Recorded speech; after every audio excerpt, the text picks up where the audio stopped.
이 책은 언제 접하셨던 거예요? 이거는 내용이 기가 막혀요. 어렸을 때 독일에서 자랐으니까 유럽의 그 당시 한 세대에 큰 영향을 줬었던 책입니다. 그 정도로. 네, 저는 너덜너덜해질 절까지 제가 몇십 번 읽었던 책입니다. 그래서 이 책이 흥미로운 게 저는 개인적으로 제가 가장 좋아하는 분야가 문학하고 예술인데 예술의 중요성 또는 예술의 역할을 가장 잘 표현한 책인 것 같아요. 교수님이 책을 다시 읽는 기준은 뭘까요? 두 가지가 있는 것 같아요. 우선 첫 번째는 안녕하십니까. 책과 삶, 사람 산책의 김재훈입니다. 글쎄요, 내가 좋아하는 작가가 어떤 책을 좋아하는지 궁금하지 않으세요? 그 사람이 그 책을 좋아한다는 건 내가 그 책을 좋아할 충분한 이유가 되지 않을까 싶습니다. 오늘도 여러분 좋아하시는 작가 한 분의 인생책 추천 받아보겠습니다. 일단 그분과 서점을 산책할 예정인데요. 제가 다 설렙니다. 어떤 작가인지 지금 저와 함께 만나보시겠습니다.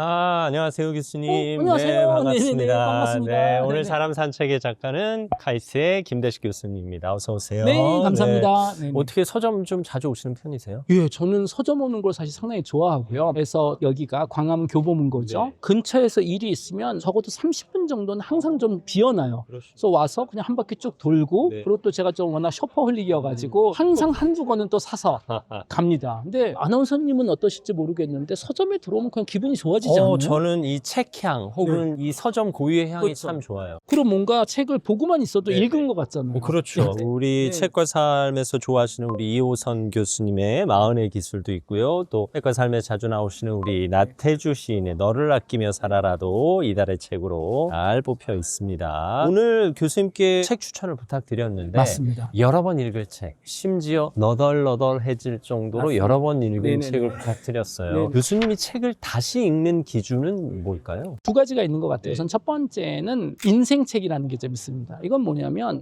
내가 10대에 읽었을 때하고 20대 그리고 30대 40대 보통 우리가 책을 여러 번 읽는 게 매달 읽는 건 아닐 거 아니에요. 그렇죠. 저는 많이 읽은 책들 한 10년에 한 번씩 정도 읽는 것 같아요. 평균적으로. 인생 책들은 읽을 때마다 느낌이 달라지는 책들. 그런가 하면 어떤 책들은 처음에 읽었을 땐 재밌었는데 두 번째는 못 읽는 책들도 분명히 있잖아요. 그냥 다 아는 내용인데 이제 이미. 사실 그런 책들은 여러 번 읽을 수가 없고 또 정말 이해가 안 가는 책들. 처음 읽었는데 이해를 못해서 중간에 멈추는 책들이 있어요. 그게 왜냐면 다른 사람들이 좋은 책이라고 얘기하니까. 근데 나는 아직 좋지 않아. 그러면 저는 거기에는 약간 좀 끈기가 있어요. 제가 믿는 사람들, 이게 다른 소설 작가일 수도 있고 평론가일 수도 있고 이런 사람들은 분명히 좋다 그러는데 나는 왜 이게 안 좋지? 그러면 100명의 전문가들이 좋다 그러는데 나는 그걸 좋다라고 생각하지 않으면 그 사람들이 틀릴 확률보다 내가 틀릴 확률이 높은 거잖아요. 그러면 적어도 저는 몇 번은 더 시도합니다. 그리고 오늘도 그런 책을 한 권 제가 이따 소개해드릴 생각이고 그런 관점에서 보면 오늘 교수님이 추천해 주신 책은 꼭 읽어봐야겠네요. 자, 그러면 우리 김대식 교수님이 추천해 주시는 여러 번 읽은 책을 만나러 떠나볼까요? 감사합니다. 네. 교수님하고 또 이렇게 서점을 거니니까 색다른 기분이네요. 그러게요. 네. 갑자기 우리가 대낮에 지금 또 서점에 와서 책을 같이 보게 네. 됐는데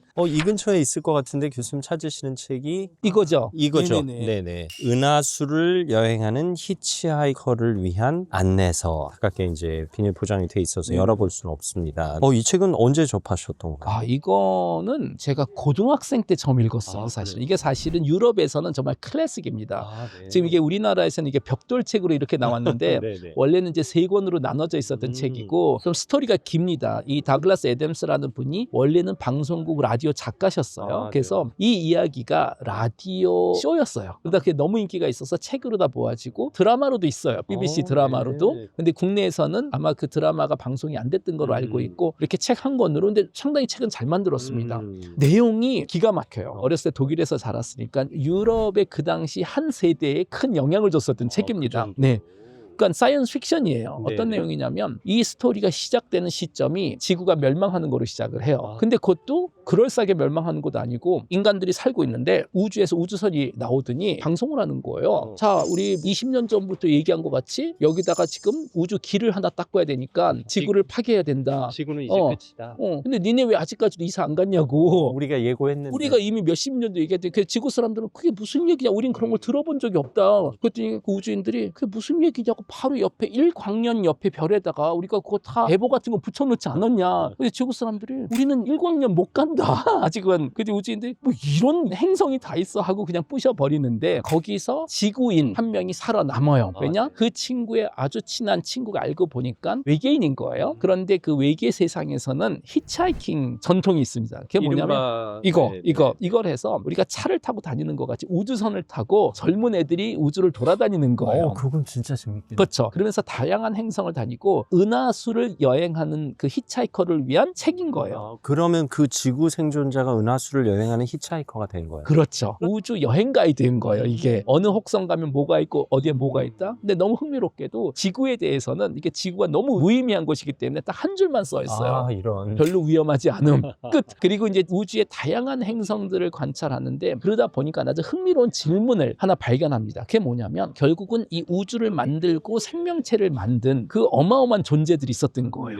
그래서 이 주인공이 그분한테 당신이 신이야 했더니 그 무슨 얘기냐. 난 신 아니고 자신들의 역사를 얘기해 주는데 이거예요. 예전에 정말 고도로 발전한 문명이 있었대요. 근데 그분들은 뭐 모든 기술적인 문제를 다 풀었어. 그래도 여전히 왜 살아야 되는지, 삶의 의미는 뭔지, 왜 태어났는지를 모르는 거예요. 그래서 하도 고민을 하다가 도저히 답을 못 내니까 어마어마한 우주에서 가장 큰 인공지능 컴퓨터를 만듭니다. 그리고 그 컴퓨터에게 이름을 딥플로어, 깊은 생각. 참고로 예전에 IBM에서 체스 AI를 만들어 걔 이름이 딥블루거든요.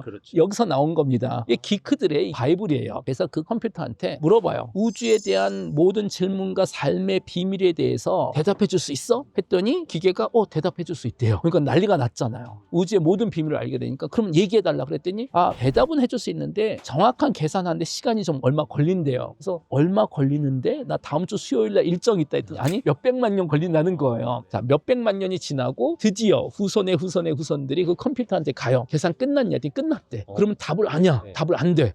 제발 얘기를 해달라고. 인생의 의미가 뭐냐 했더니 제가 다 궁금했어요. 우주의 비밀과 삶의 의미는 42. 42? 42. 숫자 42.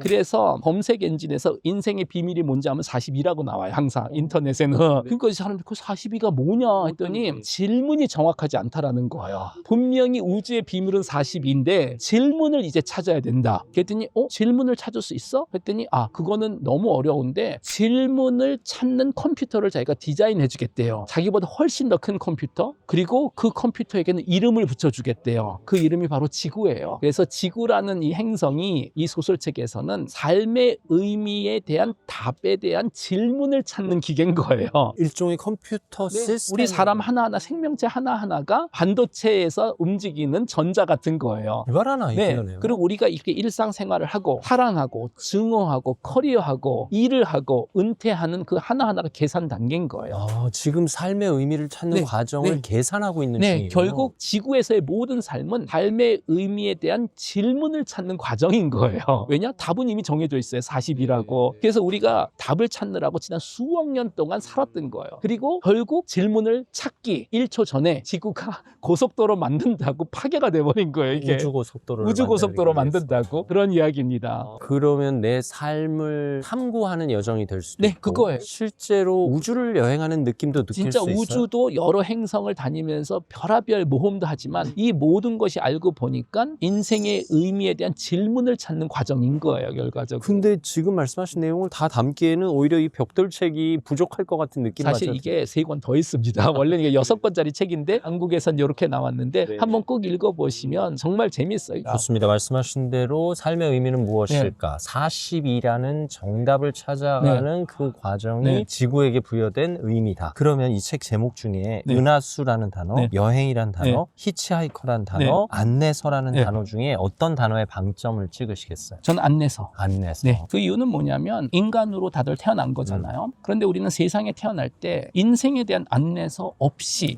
인생을 시작한 거잖아요. 최근에는 저녁 한번 먹으러 가려고 해도 리뷰를 다 읽어봐요. 맛집인지, 맞아요. 서비스는 어떤지, 점수 확인하고. 여행은 더죠. 정말 옆에 나라 가더라도 또는 먼 여행 가면 특히 처음 가는 유럽, 남미 간다면 몇 주 동안 아마 우리가 연구를 할 거예요. 그런데 신기하게 인생이라는 그 어느 것보다 새롭고 우리가 처음 경험하는 거잖아요. 적어도 과학적인 지식 배경으로 우리 모두 지금 처음 온 거거든요. 그런데 험난한 세상에 태어날 때 아무도 우리한테 어떤 세상인지 설명을 안 해주잖아요. 안내서 없이 시작하는 여행이 인생입니다. 우리에게 인생 사용 설명서가 될 수도 네. 있는 책입니다. 그리고 우주여행의 기쁨도 누릴 수 있고 블랙 코미디의 진수도 누릴 수 있고 삶의 깊이를 헤아리는 철학 안내서도 될 수 있습니다. 더글라스 애덤스의 은하수를 여행하는 히치하이커들을 위한 안내서 소개해드렸습니다. 네, 감사합니다. 감사합니다. 교수님. 또 다음 감사합니다. 책을 찾아 네, 떠나볼까요? 알겠습니다. 네. 참 책이 이렇게 많습니다. 자, 저희 세계문학 쪽으로 왔어요. 네네네. 여기서 교수님이 정말 여러 번 읽었다는 책이 있지 않을까요? 저기 있네요. 제임스 조이스의 율리시스. 네, 예. 이 책입니다. 제임스 조이스의 율리시스. 워낙 유명한 책이죠. 그럼요. 문학 역사에서 네. 20세기 최고의 작품이라고들 이야기는 하는데 읽어보신 분들은 솔직히 몇 분 없으실 거예요. 아마. 저도 읽어보진 않았어요. 읽기 아주 어려운 책이고 그렇죠. 저는 이 책을 처음에 그 고등학생 때 읽었던 것 같은데 그러면 독일어로 읽으셨어요? 네네네. 독일어로 읽고 근데 문제는 아무리 읽어도 이해를 못 하겠는 거예요. 그래서 이게 독일어로 번역이 돼서 그렇나 하고 영어 버전을 사서 읽었는데 그것도 이해가 안 가는 거예요. 그래서 저는 이 율리시스는 너덜너덜해질 절까지 제가 몇십 번 읽었던 책입니다. 그러면 처음에 읽고 감동을 받아서 좋아서 여러 번 읽은 게 아니라 뭔가 있을 것 같은데 도전 그걸 정신. 못 찾아서 왜냐면- 여러 번 읽으신 왜냐하면 모든 그 20세기 문학사에서는 율리시스가 최고의 작품이라고들 다 나와요. 그렇게 모든 얘기하죠. 교과서에. 맞아요. 근데 저는 읽어도 이해가 안 가는 거예요. 그러다 보니까 이게 도대체 뭔데? 오기가 생기는 거예요. 그래서 거의 10년 동안을 여러 번 읽었고 너덜너덜해질 때까지. 근데 책으로는 사실 끝까지 이해를 못했습니다. 그래요? 결과적으로는 율리시스도 영화가 있어요, 사실. 네, 그렇죠. 영화를 보고 책을 읽었더니 드디어 이해가 되더라고요. 네. 왜 그런 책일까? 율리시스 우선 제목은 뭐 다들 아시겠지만 오디세우스를 얘기하는 맞습니다. 겁니다. 네. 그렇죠? 오디세우스는 그거는 이제 그리스어고 율리시스는 라틴어 기반선 율리시스라고 얘기를 하고 똑같은 얘기를 하는 거예요. 여러분들 기억하시겠지만 오디세우스가 제 인생 책 중에 하나이기 때문에 맞습니다. 예전에도 한번 소개를 했었고 네. 오디세우스는 한 곳에서 시작해서 20년 동안의 그 여정을 얘기하는 책이라면 율리시스는 뭐냐면 레오폴 블룸이라는 버블린에서 사는 아주 평범한 남성이에요. 유대인 출신이고 네. 그분이 아침 아마 4시 몇 분일 거예요. 아침 새벽에 일어나서 도시에서 하루 종일 경험하는 하루의 여정을 1000장짜리 책으로 표현을 한 겁니다. 사실 이게 1편이에요. 지금 2편 또 있잖아요. 그렇죠. 네, 2배입니다. 네. 사실 책에서 1000장 정도 되는 책인데 하루 동안의 일을 하루의 일이에요. 그래서 문학 역사상 가장 긴 하루라고 얘기를 하는데 근데 궁금하잖아요. 근데 하루 동안 도대체 뭘 하길래? 근데 결과적으로 보면 하는 일이 아무것도 없어요. 그럼 도대체 1000장 동안 뭘까? 문학사에서 처음으로 인간의 생각을 표현한 책입니다. 그러니까 사실 5만 가지 그렇죠. 생각이라고 표현하잖아요. 그렇죠. 우리가. 그러니까 우리가 예를 들어서 이런 거죠. 보통 책은 아나운서님하고 제가 서점에서 지금 서서 책을 얘기한다. 눈에 보이는 건 그거예요. 김재원 아나운서하고 김대식 교수가 서점에서 책 이야기를 한다. 문장 하나 또는 2개입니다. 그런데 이 두 문장 사이에 아나운서님하고 제 머릿속엔 어마어마한 잡생각이 있을 거거든요. 네. 그중에는 우리가 얘기할 수 있는 생각이 있어요. 네. 예를 들어서 다음 책은 뭘 얘기하지? 이렇게 얘기하는 게 맞는지? 이건 건설적인 생각인데 우리 알잖아요. 동시에 잡생각이 또 있거든요. 맞습니다. 지금 저만 해도 어쨌든 교수님의 질문을 들으면서 다음에 어떤 질문을 하지? 그렇죠. 그리고 교수님 참 대단하시다. 이걸 어떻게 다 알지? 저도 지금 동시에 나 아직 점심을 못 먹어서 배가 네, 고프다. 네. 또는 오늘은 또 이런 이상한 목도리를 하고 왔기 때문에 또 어떤 댓글들이 올라올까. 미장원 선생님 또 알록달록한 또는 육체적인 걸 수도 있어요. 어디가 가렵다. 네, 그렇죠. 그죠? 저 머리가 아프네? 이 율리시스의 책의 핵심은 뭐냐면 레오폴 블룸이란 한 사람의 모든 잡생각을 글로 표현한 책이에요. 사실 그건 대단한 거예요. 근데 그러다 보니까 생각하고 글에는 차이가 있잖아요. 생각은 100가지, 1000가지가 지금 동시에 벌어지고 있어요. 근데 글은 그 동시에 일어나는 일을 글로 순서대로 표현을 하다 보니 너무너무나 이해하기가 어려운 거예요. 그러니까 여기는 문장이 있어요. 그 첫 문장과 그 다음번 문제가 연결되지 않은 거예요. 왜냐? 다른 생각이기 때문에. 다른 생각이 끼어들었기 끼어든 때문에. 거예요. 저는 이제 보통 스피치 코칭을 할 때 네네네. 보면 말을 더듬으시는 분들이 네네네. 있잖아요. 나는 왜 말을 더듬을까요? 하면 사실 말을 하려고 하는 순간 다른 생각이 맞습니다. 끼어들었기 때문이라고 네네네. 말씀을 네네네. 드리고 그걸 항상 우리가 억제를 하고 네. 말을 잘한다라는 것은 내가 길을 계속 만드는 거잖아요. 그렇죠. 고속도로 같은 입의 방향성을. 입구에서 생각들이 뛰쳐나가려고 그럼요. 기다리고 있잖아요. 그렇죠. 그런가 하면 이 책은 그거에 반대인 거예요. 아. 그 어느 생각도 억제하지 말고 그래 다 나와봐 니네들. 네. 그러니까 기발한 아이디어예요. 그러네요. 그래서 이 안에 있는 모든 내용들은 그러니까 눈에 보이는 행동은 너무나 단순해요. 네. 레오폴 블룸이 문을 열었다. 근데 그게 몇십 장이에요. 문 여는 동안 발생한 생각. 별의 생각을 다 나옵니다. 시대적 배경. 시대적 배경은 20세기 초일 거예요. 아마. 아. 그리고 그리고 레오폴 블룸이 몇 월 달 며칠에 산책을 했다라는 게 이 책에 나와요. 그러면 마치 주인공이 애니바디인 것처럼 네. 이것도 특정 시점은 whenever, 언제여도 상관없는 맞습니다. 지금일 수도 그렇죠. 있는 거네요. 그런데 이 책이 문학사에서만 중요한 역할을 하는 것이 아니고 아일랜드 사회에선 이게 국민 책이에요. 그래서 더블린에는 사실 저도 가본 적이 없는데 네. 블룸스데이라는 게 있어요. 그날 주인공이 더블린을 돌아다녔던, 그래서 그때는 블룸스데이에는 사람들이 모여가서 파티하는 식으로 레오폴 블룸이 걸어 다녔던 그 경로, 이게 서울이라고 친다면 그래서 광화문을 갔다가 마포를 갔다가 여기를 갔다가 도시 한 바퀴를 돌거든요. 그거를 사람들이 이 책을 들고 쫓아옵니다. 그 유튜브에 보면 영상들 다 있어요. 제 인생 버킷리스트 중에 하나가 저도 가보고 싶네요. 네, 같이 한번 가볼까요? 그러니까 이거를 그날, 꼭 읽고 그게 며칠인지는 좀 찾아보시면 될 거예요. 블룸스데이라고 치면 바로 나옵니다. 어쨌든 한 사람의 하루의 생각이 천쪽 분량의 책이 나왔다는 그렇죠. 얘기인데, 이제 뇌과학을 하셨으니까 우리가 흔히 5만 가지 생각이라는 관용 표현을 맞아요. 쓰잖아요. 그럼 그 5만 가지 생각은 하루 분량이에요? 아니면 한 시간 그러니까 이렇게 분량이에요? 생각하시면 될 것 같아요. 인간 뇌에는 100조 정도의 신경세포 연결고리가 있습니다. 100조. 많아요. 단 어렸을 때 타고난 신경세포 개수는 신경세포는 새로 만들어지진 않습니다. 제가 이렇게 조심스럽게 얘기하는 이유는 저는 예전에 학교에서 그렇게 배웠는데 가장 최근 논문에 보면 조금씩 태어난다라는, 그래서 또 막 댓글 올리지 마세요. 저도 그 논문들 다 압니다. 그렇지만 교과서적인 내용으로는 태어난 이후에는 새로운 신경세포는 결정적 시기가 끝나면 안 생긴다라고 얘기를 하고 그거 가지고 먹고 살아야 되는 거예요. 그러다 보니 뭐 치매 같은 게 걸렸을 때 망가진 세포가 대체가 안 되기 때문에 문제가 커지는 거고, 그 다음에 우리가 술을 마시면 신경세포 많이 망가져요. 그렇군요. 네. 그래서 제가 여러분들에게 항상, 또는 지인들한테 얘기하는 건 술 마시기 전에 이 선택을 해야 됩니다. 지금 저분하고 술을 마셨을 때 그 가치가 신경세포 50만 개의 가치가 있을까? 가치가 있으면 마시세요. 근데 가치 없으면 그냥 나중에 필요합니다. 치매 걸린 다음에 필요한 거고. 네. 근데 상관은 없어요. 많어 우선은. 네. 그래도 아무리 많아도 쓰면 언젠가 없어지겠죠. 이게 무슨 얘기냐면 우리 뇌에는 100조 개로 연결된 거대 언어 모델 같은 모델이 있습니다. 세상에 대한 모델. 그런데 이 모델들이, 여러분들 인공지능에서 우리가 GPU라는 얘기를 많이 하잖아요. 왜 GPU가 필요하죠? 병렬 처리를 하기 때문에 동시에 일이 벌어지는 것 같이 뇌에서도 동시에 일이 다들 벌어져요. 그래서 최근 뇌과학에서는 나라는 자아가 사실 하나는 아닙니다. 사실은 나가 있는 것이 아니고 나들. 뭐 흔히 배경자다, 경험자다, 뭐 이런 얘기들도 근데 하잖아요. 그런 게 아마 수백만 개 있을 거라고 생각을 합니다. 그런데 내가 기억하고 표현하는 맨 위에 있는 도미넌트한 녀석이 살아남아요. 근데 밑에 있어. 누군가가 있긴 있어. 수백만 개의 자아가 있습니다. 네. 근데 걔네들은 억압하고 있는 거예요. 단 종종 튀어나올 때도 있습니다. 제 자아 가운데 이런 목도리를 하고 싶은 자아도 있는데 제가 그걸 직업적으로 억누르고 저의 점잖은 자아가 도미넌트 자아가 됐다. 뭐 그렇죠. 이렇게 봐도 저는 지금 되는 아나운서님 계속 지금 탐내고 있다라고 지금 저는 생각하고 있습니다. 네.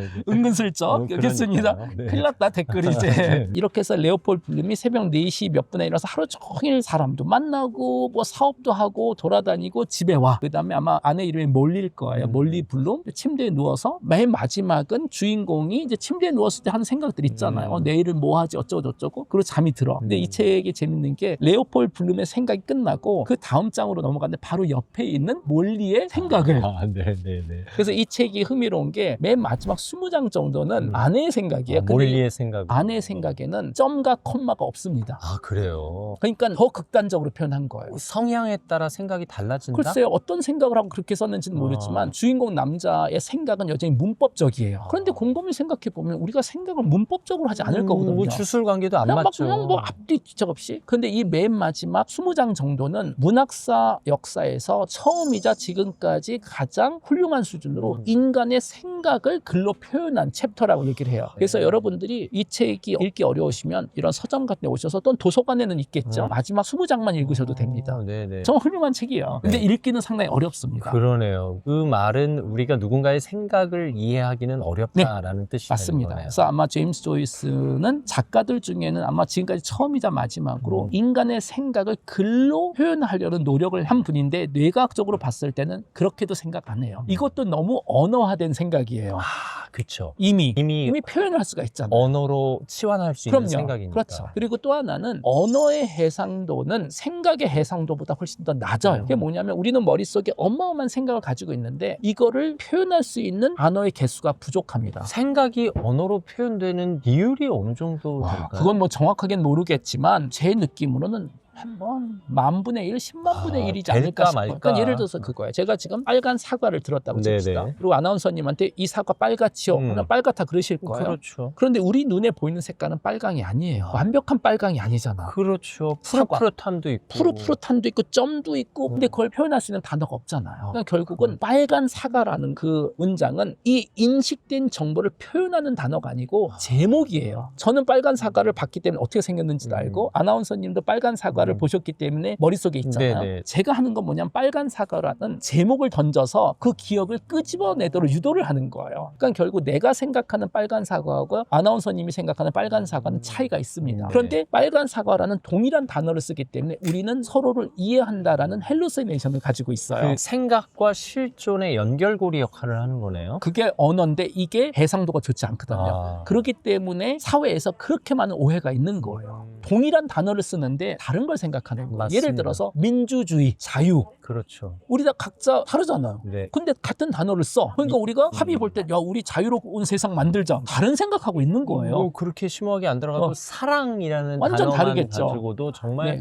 수십만 개의 정의가 내려지니까. 그러다 보니 우리가 같은 단어를 쓸 수뿐이 없기 때문에 서로를 이해한다라는 오해가 있는데 그 오해에는 문제가 있죠. 왜냐? 너 그때는 그렇게 얘기하더니 왜 지금은 다르게 행동을 해? 아니에요. 그 사람은 그 사람 머릿속에 있었던 해석으로 행동을 하는 건데 내가 봤을 때는 내가 얘기하는 단어는 나의 경험을 기반으로 하는데 내가 기대한 건 내 경험이 표현하는 예를 들어서 사랑하고 상대방이 보여주는 사랑하고 일치해야 되는데 이게 안 맞으면 배신했다라고 생각하는 네. 배신 아닙니다. 갈등이 처음부터 일어나는. 다른 얘기하고 있었던 거예요. 언어의 해상도가 무척 낮다. 아주 라는 낮습니다. 그 문장이 인상적입니다. 자, 제임스 조이스의 율리시스, 네. 아일랜드 더블린에 사는 레오폴드 블룸의 블룸이라는 하루치 생각입니다. 여정과 네. 생각을 엿보실 수 있는 책입니다. 타인의 생각을 이해하는 데 도움이 되지 않을까 싶습니다. 세계문학 시리즈 제임스 조이스의 율리시스. 우리 김대식 교수님이 너덜너덜해질 때까지 여러 번 읽었던 네, 이해를 그 못해서, 책. 이해를 네, 못해서. 네, 이해를 못해서 다시 너덜너덜해질 책. 읽었던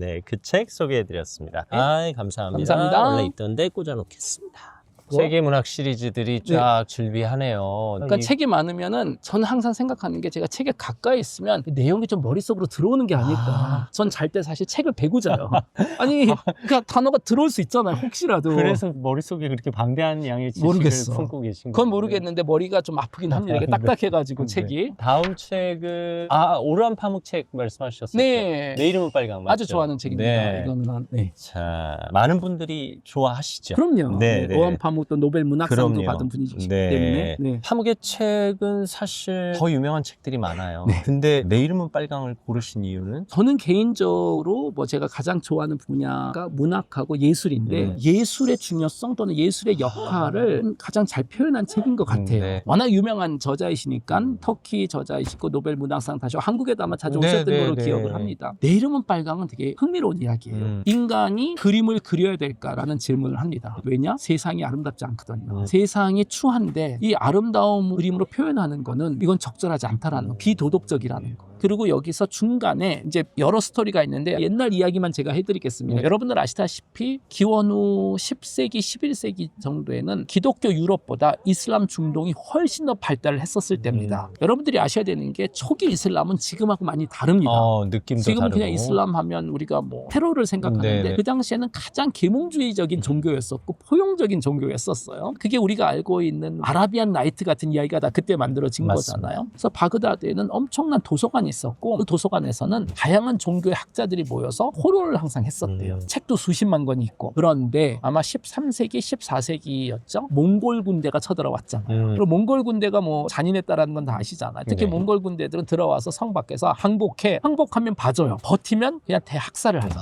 이 바그다드의 이슬람 왕족은 아바시드 왕족이죠. 이분들은 그 당시에 가장 막강했거든. 항복할 이유가 없는 거예요. 자기네들이 군사도 더 많고 이긴다고 생각했으니까 전쟁을 했는데 결국 졌죠. 그리고 바그다드가 함락을 당하는데 인류 역사상 가장 잔인한 함락이었다라고 지금 얘기를 합니다. 다 죽였거든요. 들어와서 몇십만 명을. 이 이야기는 거기서 시작합니다. 화가가 있어요. 바그다드에서 평범한 삶을 살고 있었는데 갑자기 몽골 군대가 들어오는 거. 난리가 나잖아요. 도시가. 그래서 이분은 어떻게 탑 위로 도망을 갑니다. 그래서 본인은 살아남어. 근데 그 탑 위에서 모든 게 다 보이는 거예요. 밑에. 본인 옆집 친구가 지금 죽고 있어. 가족이 지금 거기서 죽고 있어. 엄마가 죽고 있어. 근데 이걸 이 사람은 다 봐야 되는 거야. 소리도 다 듣고. 그러니까 이분이 자기가 근데 할 수 있는 게 아무것도 없는 거야. 자기도 내려가면 죽으니까. 그렇죠. 자기는 거기서 볼 수뿐이 없는 거예요. 그 잔인한 상황을. 그래서 안 보려고 노력을 합니다. 그래서 처음에는 이제 신한테 기도를 해요. 몽골군들 사라지게 해달라. 안 사라지죠, 당연히. 그래서 그 다음에는 그러면은 적어도 내 가족들하고 친구들이 어떻게 해서라도 그냥 빨리 죽게 해달라. 그것도 안 됩니다. 정말 잔인하게 다 죽어가요. 그래서 그 다음에 이 사람이 그걸 며칠 동안 그걸 보고 있는 거예요. 혼자 숨어서. 이 사람이 안 보려고 구석에 가서 눈을 가리고 있어요. 그런데 안 볼 수가 없는 거예요. 자기 아이들도 있는데 거기에. 그러니까 안 보려고 막 눈을 감고 있다가 또 기어가서 엉엉 울면서 눈을 요렇게 하고 또 봐. 그럼 그 잔인한 장면이 아직도 안 끝난 거예요.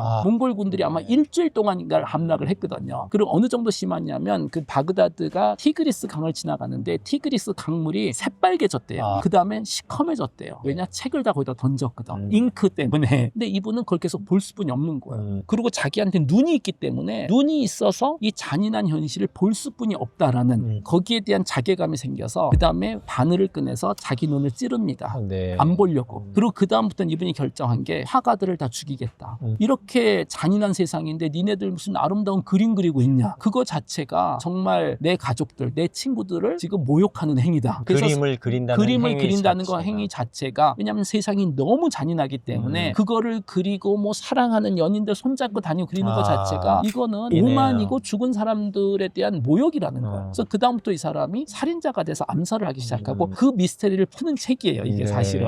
그런데 여러분들이 아마 내 이름을 빨강을 읽으시면 우리는 경험하지 못한 또 하나의 세계. 어떻게 보면 우리는 항상 한국, 중국은 잘 알고 또 언론이나 미디어를 통해서 미국도 잘 알고 유럽도 많이들 여행 네, 가시고 네. 또 우리가 읽는 많은 책들이 유럽에서 온 거기 때문에 유럽 문명까지는 이해를 하는데 한국하고 유럽 사이에 큰 문명이 두 개가 더 있잖아요. 우선 인도가 있고 인도. 중동이 있습니다. 그래서 네. 중동과 인도는 우리는 거의 몰라요, 사실은. 학교에서 잘 가르쳐 주지도 않고 제가 사실 최근엔 저도 그걸 느껴서 일부러 유럽보다는 중동하고 인도 여행을 좀 많이 다닙니다. 갈 때마다 많은 걸 배워요. 그리고 네. 와, 이 스토리를 내가 평생 모르고 살았다고? 그리고 그런 새로운 걸 발견하는 새로운 문화를 발견하는 건 너무 즐겁잖아요. 네, 저도 언젠가 인도 출장을 갔다가 네. 깜짝 놀랐어요. 내가 알고 있던 인도랑 완전히 네, 다른 네, 나라인 거예요. 그리고 참고로 인도는 힘들긴 합니다. 네네. 힘들어요. 그럼요. 힘들어요. 매우 힘듭니다. 네, 몹시 힘듭니다. 몹시 힘들지만 그리고 힘든 게 상상 이상입니다. 그래도 그거를 감수하시면 완전히 새로운 세상이 열려요. 이거는 마치 우리가 집에서 옷 정리를 하다가 오랫동안 입고 살았던 옷을 발견했는데 그 주머니 안에 몇십만 원이 있는 거야. 그럴 수 있죠. 네. 얼마나 기뻐요. 저는 인도나 중동의 역사와 문화를 발견하면서 그런 느낌. 야, 보물이 같구나. 물론 어렵습니다, 여행은. 네. 그렇지만 그리고 그거를 요새 배우는 게 제 큰 즐거움 중에 그 하나입니다. 무구한 시간적 역사와 네. 무수한 공간적 그렇죠. 역사의 그렇죠. 집합체니까. 그리고 또 동양과 서양을 연결시켜주는 네. 연결. 어떻게 보면 이제 실크로드하고 연결이 돼서 그러다 보니 서양과 동양이 두 개가 다 붙어 있는데 또 그들만의 유니크한 성격이 있어서 제 느낌으로는 적어도 중동 역사는 내 이름은 빨강이 인문 서적이 되지 않을까 네, 싶습니다. 그 튀르키예의 오르한 파묵이라는 작가가 왜 세계적인 작가가 네. 됐는지를 이해할 수 있는 작품이 아닐까 싶은데 내 이름은 빨강이라는 제목의 은유적 메시지는 어떤 거예요? 그건 스포일러예요. 네. 누굴까요? 빨강이 누굴까요? 네, 읽어보시면 나옵니다. 이 질문을 가지고 이 책을 시작하시면 그럼요. 된다는 뜻입니다. 네, 맞습니다. 네, 자 튀르키예 작가 오르한 파묵의 내 이름은 빨강. 이것도 여러 번 읽으셨어요? 이거는 한 3번 읽었던 것 같아요. 그 두 번, 세 번째 읽은 이유는 뭐예요? 읽을 때마다 조금씩 느낌이 달라져요. 저는 가장 좋은 책들은 여러 번 읽고 싶고 읽을 때마다 조금씩 달라지는 책. 네. 사실 제가 오늘 추천한 책에는 안 들어있는데 이게 워낙 쇼스토리이기 때문에 제가 여러 번 읽으면서 매번 새로운 걸 느끼는 책은 사실 해밍웨이의 킬리만자로의 눈. 워낙 또 유명한 책이잖아요. 네. 이게 단편이잖아요. 아주 짧은. 킬리만자로가 아프리카에서 가장 높은 산이죠. 유일하게 아프리카에서 항상 눈으로 덮여있는 산이에요. 그러니까 아프리카 같은 더운 나라에서는 신비적인 산이죠. 책 내용에서 보면 단편 소설이 이제 킬리만자로를 등산하는 거예요. 힘들거든요. 네네. 저는 개인적으로 등산 같은 거 너무 싫어해서 등산하는 사람 이해를 할 수가 없어요. 왜 하는지.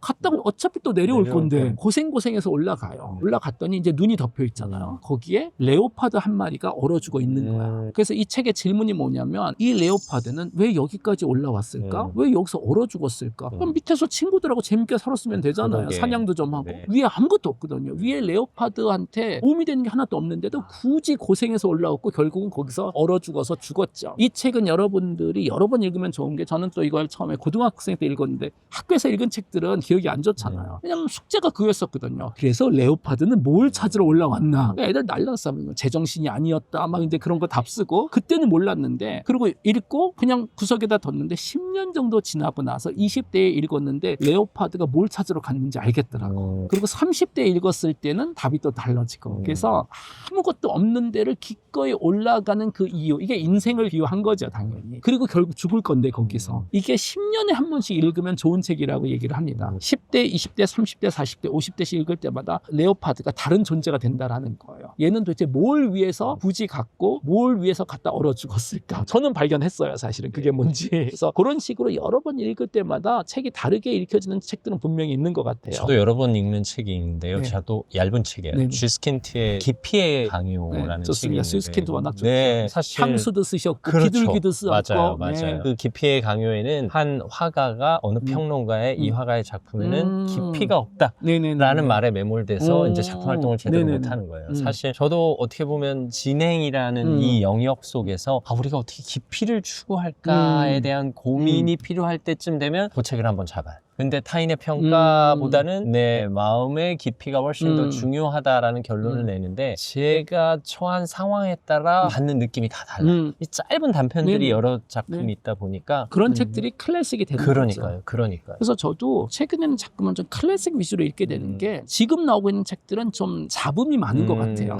그게 뭐냐면 얘네들이 클래식이 될 수도 있지만 제가 좀 몇 년 기다리면 걸쳐질 거잖아요. 어차피. 네. 근데 클래식이라는 거는 수백 년 전 나왔던 책인데 여전히 살아있었다라는 건 뭔가가 있으니까 살아남은 거잖아요. 맞습니다. 특히 인쇄 기술이 등장하기 전에 나왔던 책들 그게 뭐 호메로스일 수도 있고 이거는 책을 카피하는데 죽을 고생을 하고 하는 거잖아요. 누가 네. 받아 쓴 거잖아요. 그 정도로 가치가 있으니까 남았기 때문에 약간 좀 안전빵인 것 같아요. 그게 제가 최근에 얼마 전에 그런 걸 한번 했어요. 나이를 먹다 보니 내가 죽을 때까지 책을 몇 권 읽을 수 있을까.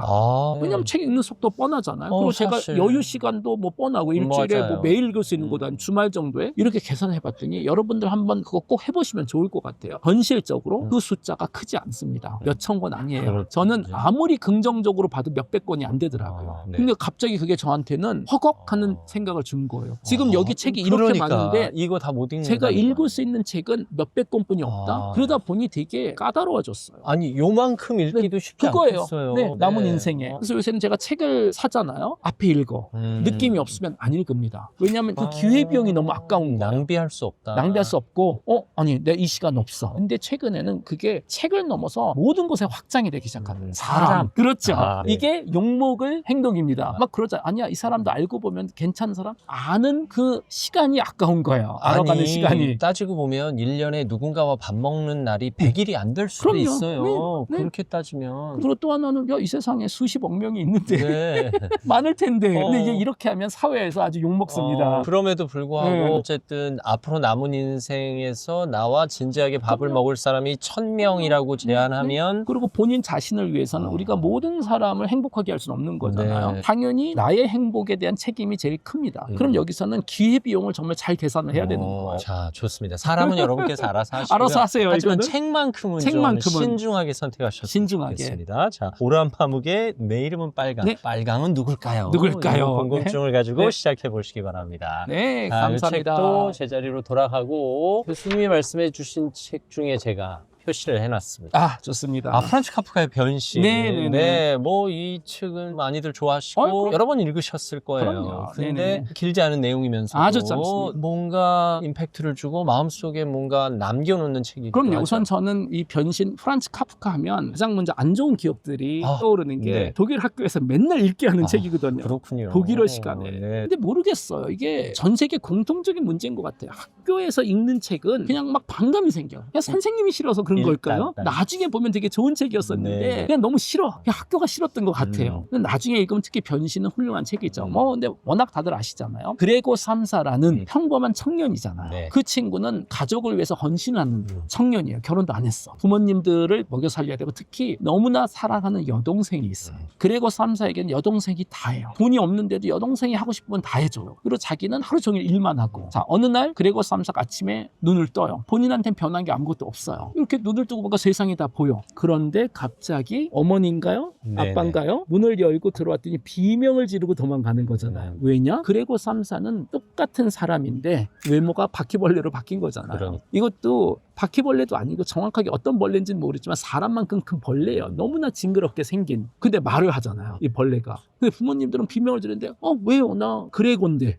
말이 돼. 확인해 보니까 아들 맞아. 근데 외모가 이제 완전히 벌레인 거예요. 그리고 결과적으로 스토리는 이제 어떻게 해요? 아들인데. 그리고 그 집에서 숨어 삽니다. 사람들이 알면 안 되는 거잖아. 처음에 숨기고 살고, 그리고 이 친구는 자기 방에 감옥같이 갇혀서 부모님들이 던져주는 빵 조각 같은 거 먹고 살고, 그래도 오케이예요. 그런데 어느 날 문제가 생기죠. 여동생이 약혼자를 집에 데려오겠다라는 거예요. 그러니까요. 그러니까 난리가 난 거예요. 아니 저 방에 벌레가 사는데 이 남자가 나를 어떻게 생각하겠냐. 냄새나고 지금 난리인데. 그러니까 부모님들은 조용하게 하면 한다. 그레고는 그걸 다 들어요 거기서. 근데 책의 마지막에 이렇게 시작되죠. 근데 그 여동생을 위해서 평생 번신했었던 오빠잖아요. 여동생이 저거 갖다 버려. 아마 그러고 이야기가 끝날 것 같아요. 그 당시에는 대부분이 이분의 책을 이해를 못해서 이게 도대체 무슨 얘기인가. 아무 결론도 없고 의미도 없고 사람이 바퀴벌레로 변하고, 그리고 프란츠 카프카는 일찍 죽었잖아요. 병으로. 아마 거의 20년도 말에 죽지 않았을까. 그리고 프란츠 카프카는 유대인이었었죠. 흥미롭게 그리고 10년 후에 세상이 바뀌죠. 독일에서 히틀러가 정권을 잡고 유럽에서는 불과 얼마 전까지 옆집 사람으로 같이 살았던 유대인들을 잡아서 수용소에 집어넣고 이분들을 어떻게 죽이죠? 바퀴벌레 살충제로 죽이잖아요. 맞아요. 그래서 이 변신은 20세기를 거의 암시하듯이 인간을 벌레로 취급하는, 결국 인간을 인간 이하로 받아들이기 시작하면 모든 걸 할 수가 있거든요. 그런데 그레고가 여전히 사람인 것 같이 내면의 모습은 인간인데 외모를 가지고 우리가 인간이 아니라고 판단하는 순간 바퀴벌레 같이 갖다 버리라고 그럴 수 있다는 거예요. 이분은 거의 미래를 그냥 예측한 것 같아요. 하루아침에 인간이 벌레로 변한다는 설정은 네. 당시엔 정말 파격적이죠. 설정이었잖아요. 게다가 진짜 카프카가 좀 더 오래 살았더라면 뭔가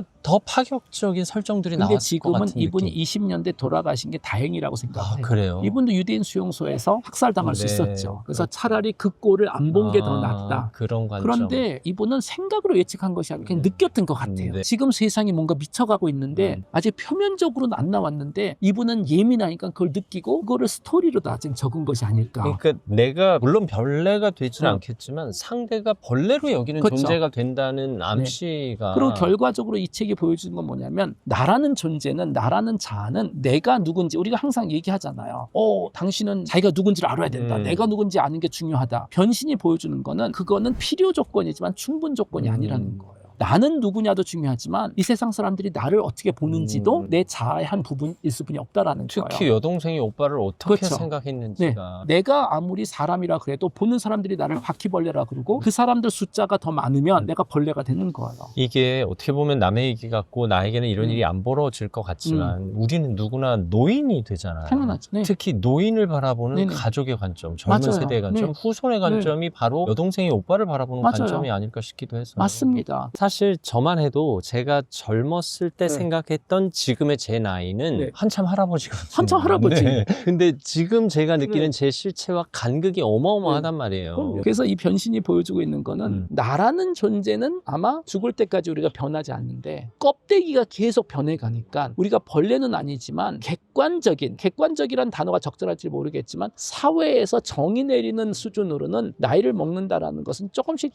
덜 아름다워지는 것 같잖아요. 조금씩 추해지잖아. 피부도 조금씩 안 좋아지고 머리도 빠지기 시작하고 배도 나오기 시작하고 사회 전통적으로 생각하는 미학적인 기준으로는 물론 나이 먹었을 때 아름다움도 분명히 있지만 우리가 젊었을 때 생각하는 아름다움하고는 점점 멀어지잖아요. 간극이 있죠. 어쨌든 이 책을 읽으면서 나를 대입해 볼 필요가 있네요. 네, 우리는 맞습니다. 누구나 네네. 변신한다. 그럼요. 네. 그리고 결국 진정한 자아는 뭘까? 바뀌지 않은 내면의 날까? 아니면 어쩔 수 없이 계속 바뀌는 이 껍데기일까? 그리고 이거는 그레고 쌈사만의 이야기는 아니고 아나운서님 말씀대로 이 세상에 태어나지 않은 사람은 있어도 늙지 않은 사람은 없거든요. 그렇기 때문에 껍질이 계속 변하는 건 인생의 필연적인 운명이기 때문에 우리 모두의 이야기라고 생각하시면 좋을 것 같아요. 네, 자 프란츠 카프카의 변신을 통해서 내가 인식하는 나와 사회가 바라보는 나의 간극을 한번 고민해 보시는 것도 좋겠습니다. 이것도 여러 번 읽으셨겠네요. 어린 시절부터 정말 수도 없이 시험을 많이 봤습니다. 그러니까요. 변신으로 시험을 보셨던 추천, 김대식 교수의 추천 도서 프란츠 카프카의 변신까지 함께했습니다. 오늘 어떠셨어요? 저와 함께 이렇게 서점 들으면서 책 추천해 주시고. 예, 우선 저는 서점 오는 걸 상당히 좋아해요. 그런데 모르겠어요. 이 책이 무겁잖아요. 그리고 먼지도 많이 쌓여요. 저는 책이 진짜 많거든요. 그래서 한동안은 이건 아닌 것 같다. 저는 또 이제 AI를 연구하는 교수인데 이북으로 바꿔야 되겠다 하고 이북으로 다 바꿨어. 산 책을 아날로그 책으로 또 사게 되더라고요. 똑같은 네. 책을. 이게 이북은 내용을 읽을 수가 있는데 행복하진 않아요. 그러니까 이 종이의 질감을 그것도 그렇고 뭐가 내게 아닌 것 같아. 이게 모르겠어요. 우리가 뭐 아날로그 꼰대여서 그런지는 모르겠지만 이북은 뭔가 휘발성이 좀 강해 보여요. 이북은 내가 안 읽은 것 같아요. 다 읽어도 안 읽은 것 같고 해서는 급하게 읽어야 되고 저는 이제 또 대부분 외서를 많이 읽으니까 미국에서 오는데 시간이 오래 걸린다. 특히 독일에선 책이 오는데 오래 걸리니까 근데 못 기다리겠는 거야. 독일 언론에 이 소설책이 나왔고 다들 그 얘기를 해. 그럼 저도 해야 되잖아요. 그럼 어쩔 수 없이 이북으로. 그럼 뭐 이건 10초 만에 받으니까 읽어. 근데 동시에 종이책도 주문해서 이 책을 읽는데 보통 2주 걸리니까 2주 후엔 와 있어. 그럼 그 책은 안 읽어. 대신에 네. 가지고 있어. 돈을 2배로 씁니다. 그러니까요. 네. 어쨌든 오늘의 대화 무척 즐거웠고요. 네. 서점 산책 조금 더 하면서 마무리하도록 네, 하죠. 좋습니다. 네, 감사합니다. 감사합니다, 교수님. 네, 감사합니다. 네. 이 책은 제가 또 꽂아 네. 놓겠습니다.